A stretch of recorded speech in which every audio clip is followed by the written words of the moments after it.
Oh, yeah. Here we are, everyone. Kyle Bottom, K-Bo, K-Bot, got a lot of nicknames. I got mentioned in a newspaper recently, and in the article they described me as a bearded weirdo. Yeah, and I found out from that article that I like being called a bearded weirdo. In fact, I've tried to work that into a new nickname for myself, but I haven't really been able to decide on a favorite. I've just narrowed it down to my 4 top ones. I'm gonna run them by you. You can let me know which one you think is the best. Here we go. Beards McWeirds. Weird Beardlington. The Night Toucher. Beardward Weirdsley the Fourth. Now, you don't have to answer right now. You can wait till after the show. You can vote via email. Just fire off a quick email to iamthenightToucher@runforthecure.ca. It's a legitimate email. I have a girlfriend. We live together. That's going great. I like having a girlfriend. I hated being single because I am not now, nor have I ever been, a ladies' man. I don't know, there's some shocked gasps went out through the audience. Like, do my eyes deceive? Yeah, it's weird for me, too. I've always considered myself to be the kind of guy who gives women what they want, right? Like when I'm walking down the street, I see a beautiful woman, we make eye contact. I know, she's thinking, hope this guy doesn't talk to me. As you wish, my lady. Chivalry is back and it has the shield of anxiety and the sword of 1,000 missed opportunities.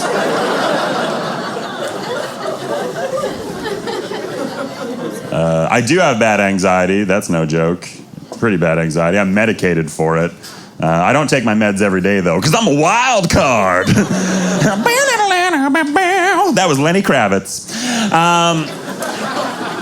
It was really it was cool getting medicated for anxiety because I had to go through steps, right? Like I went to counseling and then I went and talked to my family doctor and then I went to a pharmacy. And it was all very professional until I got to the pharmacy. Because when you go to a pharmacy and you bring them a prescription, the pharmacist is supposed to ask you if you've had the medication before. And if you haven't, they're supposed to explain it to you. Now, my anxiety meds are also a mild antidepressant, and I guess I looked like I was having a shit day when I went in there. Because I hand her the prescription and she's like, have you had this before? And I was like, no. And then she just way dumbed it down. She was like, this is a happy pill. And I had to stop myself from being like, really? Like, you don't think my family doctor explained to me what the medication did while we were in his office? Like, he's just sitting there writing down, all right, take one of these once per day. And I was like, what does it do? And he's like, you'll see. Yeah, my doctor is not an 8-year-old girl. He does not prescribe surprises. Oh. Speaking of surprises, I'm getting married in a couple of years, probably.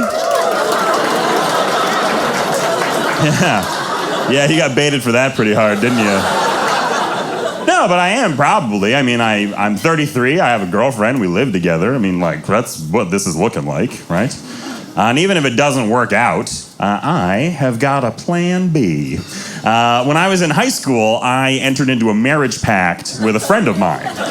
Now, I think some of you know what a marriage pact is, where you have an attractive friend, and one day one of you's just like, hey, if we haven't married people by the time we're such and such age, how about we get married? And you're like, I've always loved you. Right? You know, one of those. One of those. I did that with the girl next door. It was her idea, right? She was like, Kyle, if I haven't married a guy by the time we're 35, we should get married. And I said, yes, we should. And we are 33 now, and that girl is a lesbian now. And she is married to a woman. And I just can't wait for 2 years from now when I get to tell her that I got her on a technicality. Right? Be like, you didn't marry a guy. And she'll be like, but I have a wife. And I'm like, sweet, 2 for 1. My bonus wife looks like a little boy. That's weird. You will be in charge of the not sex.